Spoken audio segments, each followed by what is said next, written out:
What? Whoa. They really did that. It has been a long time since Apple has excited me quite this much in an event. Yes, Apple's M1 reveal was groundbreaking and a turning point for the whole computer industry, but this chip, this is the M1 all grown up. And not only that, it comes in this package. Let me tell you why that excites me, almost as much as our sponsor, Jackery. Thanks to Jackery for sponsoring this video. Jackery's got a 15% off site-wide sale for all of their solar generators on both Jackery.com and Jackery's Amazon store from October 18th to the 20th. Click the link in the description to learn more.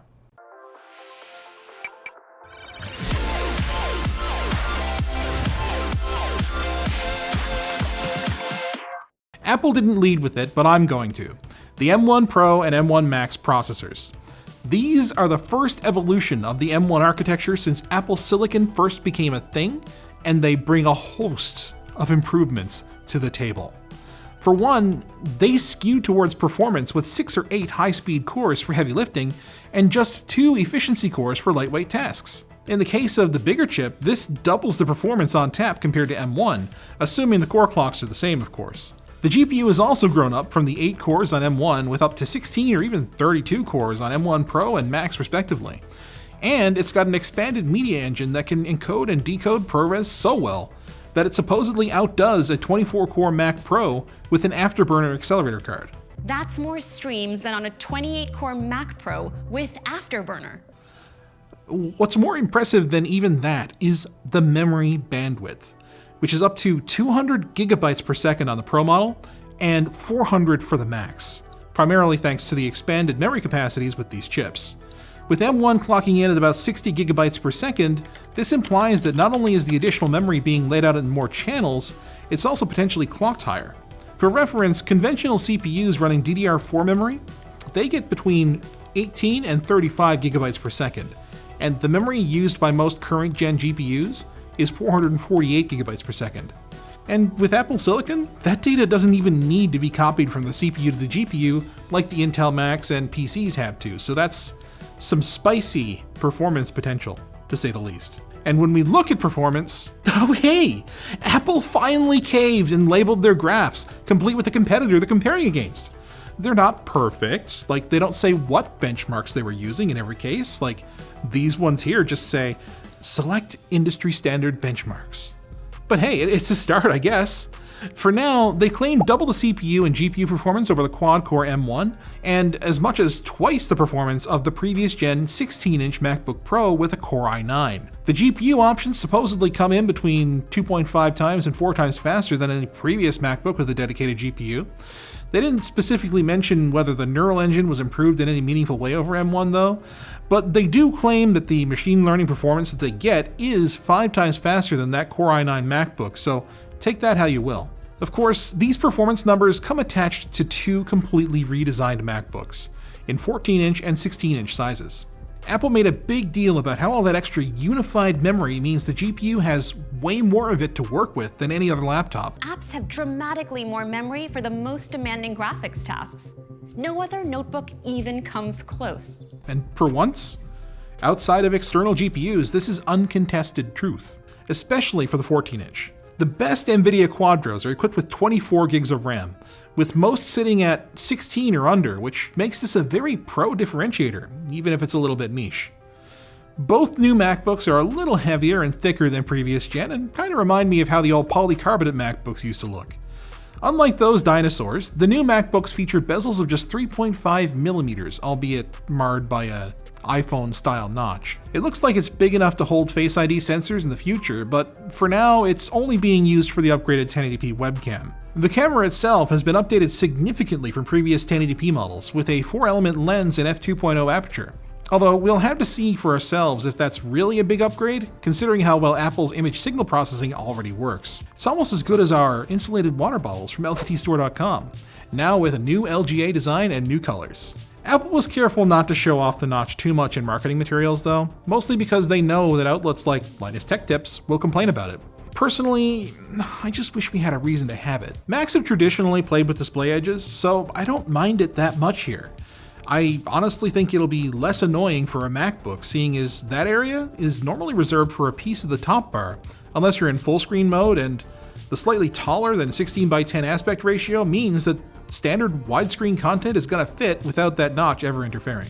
Speaking of the display, the new Liquid Retina XDR is a 10-bit panel capable of 1000 nits sustained brightness and 1600 peak, all at a resolution just shy of 4K, which, I mean, let's be real, it might as well be 4K at these pixel densities. For the backlight, Apple claims to have packed 10,000 mini LEDs into the display, which would mean 2,500 local dimming zones if it's using the same quad LED layout as the Pro Display XDR and 12.9-inch iPad Pro.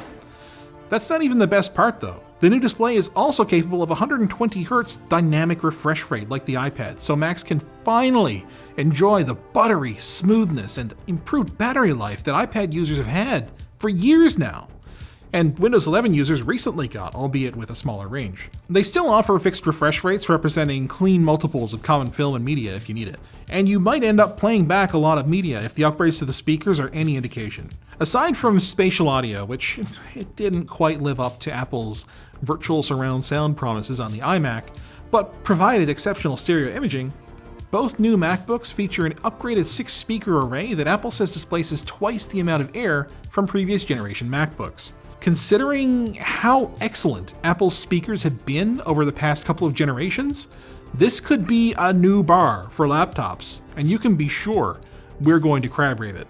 In fact, we kind of went on a spending spree and got every permutation of the new MacBooks, so we can thoroughly review the first major redesign in a long time. So get subscribed so you don't miss it. But what if you want headphones? Well, Apple's got you covered. They proudly exclaimed that they're adding ports to the new MacBook Pro, and not only is there a headphone jack, they say it's capable of driving high-impedance headphones.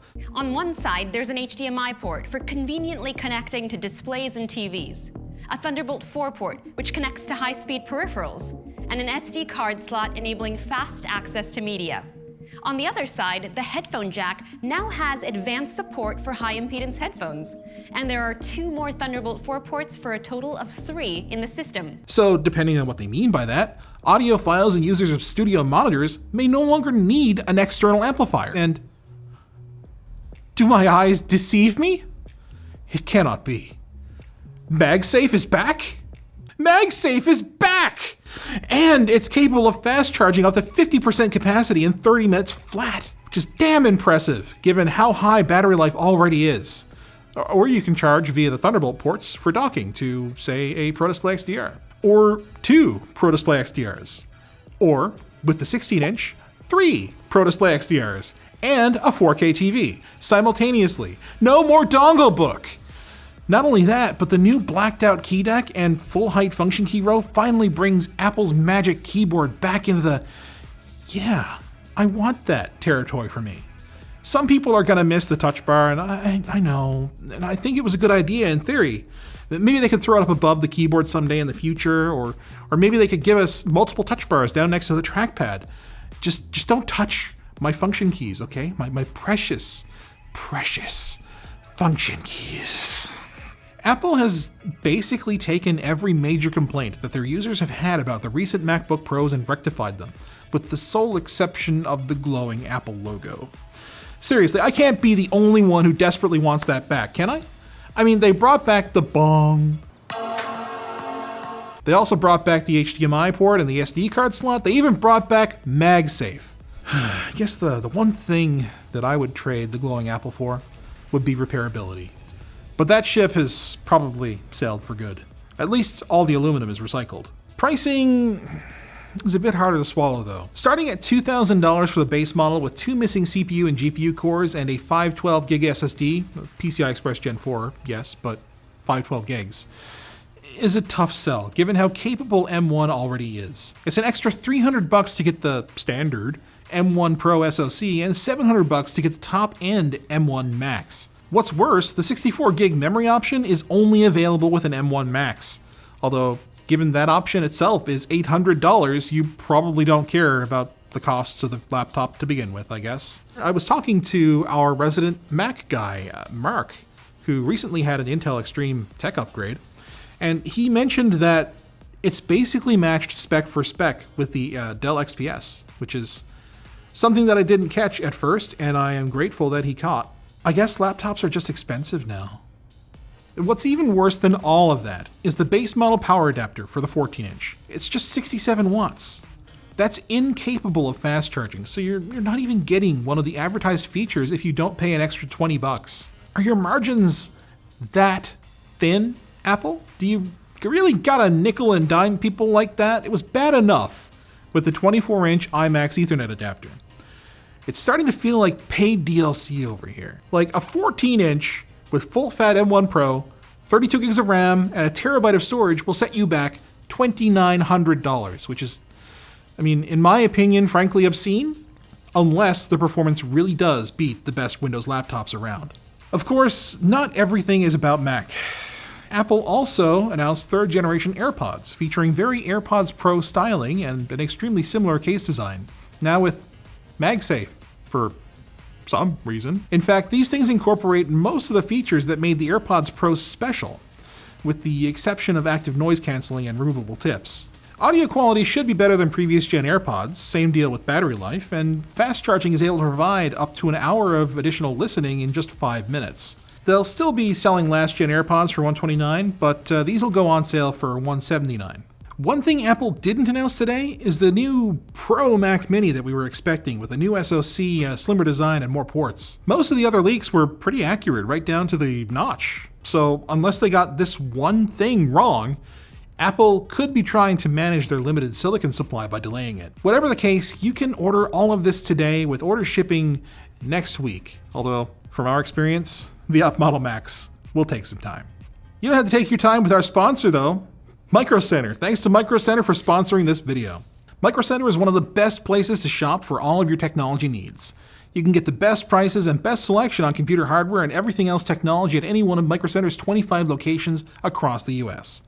Check out Micro Center's new lineup of Main Gear Vector Pro laptops. They come in both a 15.6 and 17.3 inch option, and your choice of Intel or AMD processor, and they can be configured with an RTX 3070 or 3080.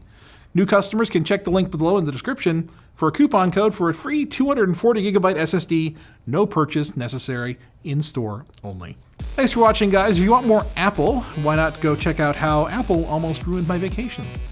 It's not as bad as it sounds, just so many bugs and design oversights.